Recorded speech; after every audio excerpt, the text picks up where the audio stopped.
Genesis chapter 3. Now the serpent was more crafty than any of the wild animals the Lord God had made. He said to the woman, "Did God really say, 'You must not eat from any tree in the garden'?" The woman said to the serpent, "We may eat fruit from the trees in the garden, but God did say, 'You must not eat fruit from the tree that is in the middle of the garden, and you must not touch it, or you will die.'"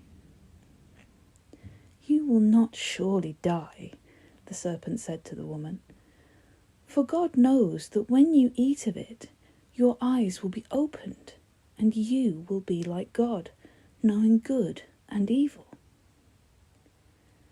When the woman saw that the fruit of the tree was good for food, and pleasing to the eye, and also desirable for gaining wisdom, she took some and ate it. She also gave some to her husband who was with her, and he ate it. Then the eyes of both of them were opened, and they realized that they were naked. So they sewed fig leaves together and made coverings for themselves. Then the man and his wife heard the sound of the Lord God as he was walking in the garden in the cool of the day, and they hid from the Lord God among the trees of the garden. But the Lord God called to the man, "Where are you?" He answered, "I heard you in the garden, and I was afraid, because I was naked, so I hid."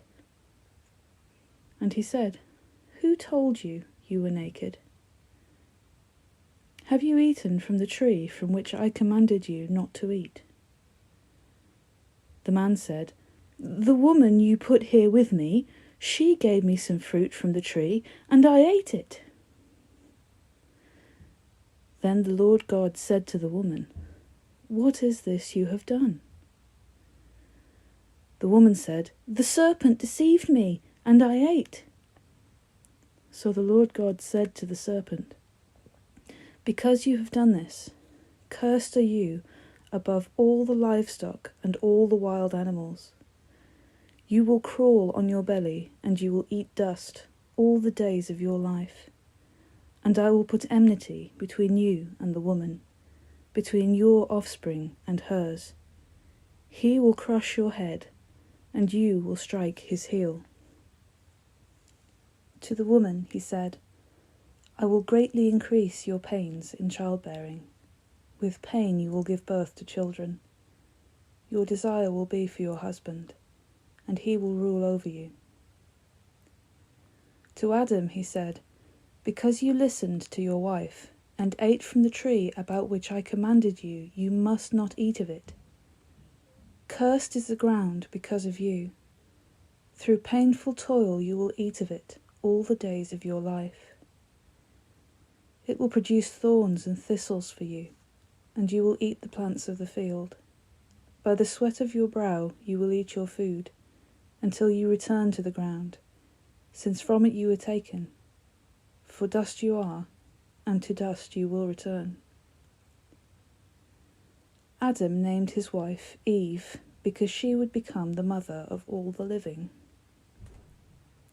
The Lord God made garments of skin for Adam and his wife, and clothed them.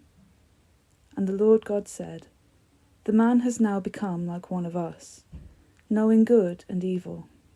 He must not be allowed to reach out his hand and take also from the tree of life and eat, and live forever." So the Lord God banished him from the Garden of Eden to work the ground from which he had been taken. After he drove the man out, he placed on the east side of the Garden of Eden cherubim and a flaming sword flashing back and forth to guard the way to the tree of life.